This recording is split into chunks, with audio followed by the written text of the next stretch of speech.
The secrets of the Third Reich are on everyone's lips. The Nazis are credited with almost mystical abilities. They talk about the achievements of science and technology that were decades ahead of their time. Let's try to understand the most mysterious and secret projects of Hitler's Germany.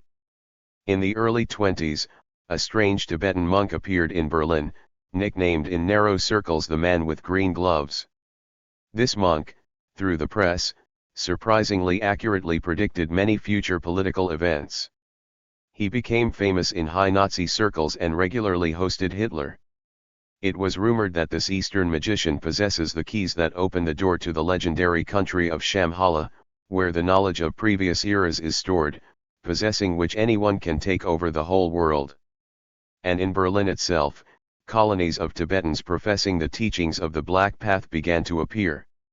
It was from Tibet that Nazi symbols, including the swastika, came to Hitler's Germany. From the beginning of the 1930s until the very end of the war, the Third Reich sent several secret expeditions to Tibet. They were looking for Shambhala. Legends of Tibet say that 3000 years BC a catastrophe occurred in Gob that turned the area into desert. And the surviving representatives of the highly developed Habi civilization allegedly moved to a huge system of caves under the Himalayas. It is believed that their messenger was the same monk with green gloves who arrived in the Third Reich. The first unique discovery of an ancient Sanskrit manuscript was delivered personally to Hitler in 1934. This manuscript contained information about the history of the Earth. It said that 20 to 30,000 years before the birth of Christ, aliens from another star system arrived on our planet. They artificially created a new type of life, a humanoid creature, using the animals of the Earth for directed mutation. Until the very end of the war, the Third Reich spared no expense to get to the legendary Shambhala. And as you already understood, the doors of Shambhala remained closed. The archives collected after the expedition to Tibet fell into the hands of the British military. And they have not yet been declassified. In early May 1945, during the storming of Berlin, Soviet soldiers discovered about 1,000 burnt human bodies among the corpses of the Nazis. By all indications, they burned themselves alive. These were the same Berlin Tibetans. They were dressed in German uniforms without insignia. One of them had green gloves on his hands.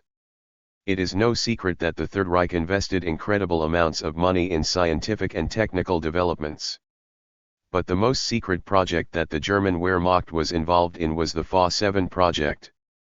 At the peak of World War II, there were reports from Allied aviation pilots of encounters in the air with strange luminous spheres, later called Foo Fighters, which pursued aircraft during combat missions.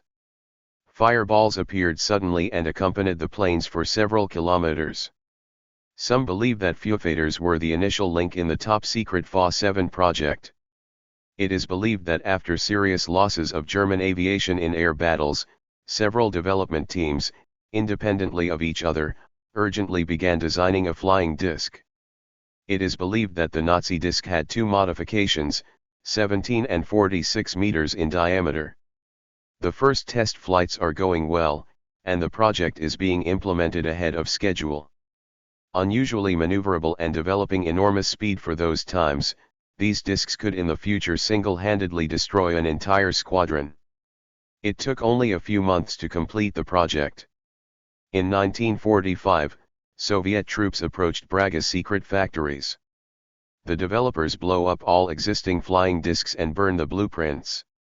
Approximately the same fate befell other factories. Secret developments were not to be acquired by an ally at any cost. The fate of the designers was mysterious. Even before the end of the war, the American-Soviet command, independently of each other, developed special projects to capture more valuable specialists of the Third Reich. As a result, surviving documents and hundreds of Nazi engineers found their way to the USA and USSR. Doctor of Technical Sciences, Professor Maya, Valery Berdikov, noted that back in the late 50s, disc-shaped devices were designed and built in the Soviet Union. And do not forget about the work carried out by the Americans in the top-secret Area 51, Nevada, where ufologists and ordinary people have repeatedly observed tests of luminous objects. But, unfortunately, all known facts were obtained from the words of numerous witnesses, and there is no official confirmation yet. In recent years, as American-Israeli intelligence began searching for Nazi criminals, during interrogations, they managed to extract unexpected information about a two-day official meeting where a group of Wehrmacht generals discussed the plan for the secret Operation Gateway. Allegedly, at the very end of the war, the implementation of this operation began. SS officers and prominent Nazis began to be transported to Latin American countries on submarines, replacing the latter in Germany with doubles, since the serial submarines of the Third Reich could accommodate a small number of passengers and cargo in their compartments. An entire secret submarine squadron was created, which later became known as a ghost convoy. Very little is known about these submarines. According to the latest data, huge submarines were spotted on the factory slipways, but then disappeared somewhere without a trace, and to this day no one knows where. They never attacked enemy ships. They quietly, as if stealthily, went out into the Atlantic. The ghost convoy, according to various sources, ranged from 35 to 70 submarines. These submarines were equipped with torpedoes in torpedo tubes intended only for self-defense. Currently, only 2 submarines that may have been part of the ghostly convoy know anything reliable. They repeatedly accused the captain of the submarine U-977, Heinz Schaffer, of allegedly transporting Hitler to South America and then pretending to patrol the coasts of the United States.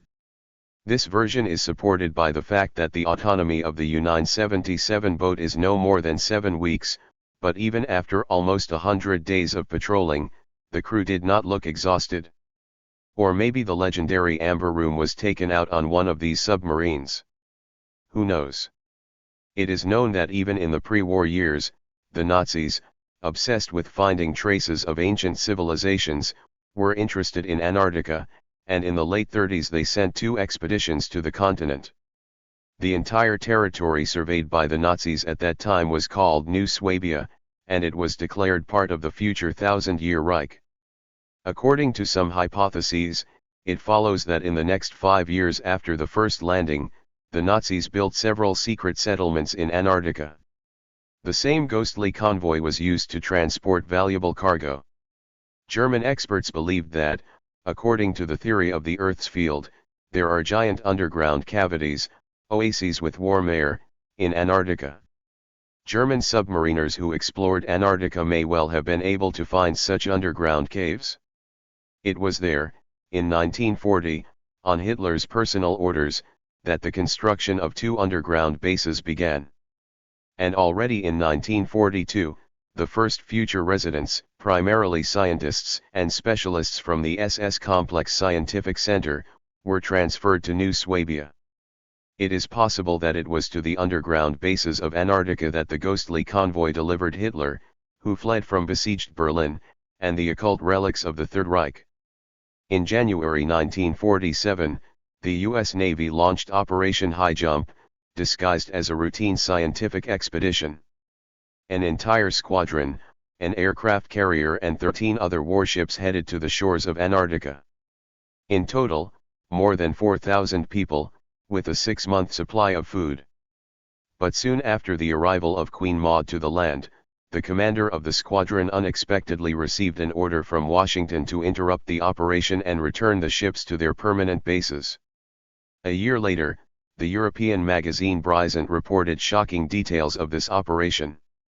The Americans were allegedly attacked from the air and lost 1 ship and 4 warplanes.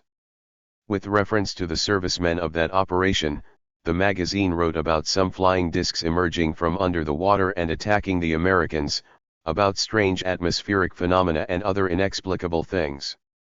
In the 50s, references appeared in the press to a certain posthumous diary of the commander of that expedition. As follows from the recording: during an operation in Antarctica, a reconnaissance plane was forced to land by strange and disc-shaped aircraft. The commander of the plane was approached by a tall, blue-eyed, blonde man who conveyed an appeal to the American government in broken English. These mysterious strangers turned out to be a representative of a settlement created by the Nazis in Antarctica. Later, the United States allegedly reached an agreement with the Beagles from defeated Germany who had taken refuge in underground structures, on the conditions that the Germans introduce the Americans to their advanced technologies, and the Americans supply the German colony with raw materials. Currently, in the territories south of 60 degrees, the Antarctic Treaty is in force, prohibiting the militarization of the region. And on the territory of the former New Swabia the German station Neumayer is located. In the depths of the Third Reich, the most extraordinary research was carried out to find new ways of mass extermination of people.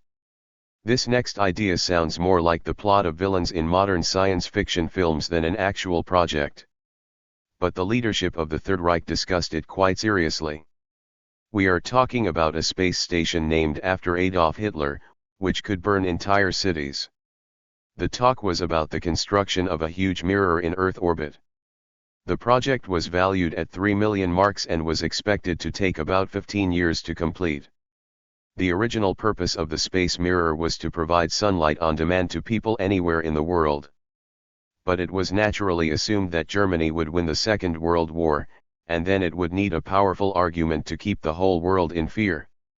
Despite the seemingly obvious difficulties of implementing such a project, Nazi Germany during the war years had all the prerequisites for the rapid development of the space industry. For example, the V-2 rocket actually launched into outer space. The Nazis planned to build a mirror in geostationary orbit, 22,000 kilometers above ground. It would be controlled by a manned space station, which could move it to the required point. It is difficult to judge what the Nazis would have achieved if they had won the war, and how feasible the mirror project is. One thing is for sure. If not a space mirror, then they would definitely come up with something no less creepy and deadly. If you liked the video and want to thank the author, then like it.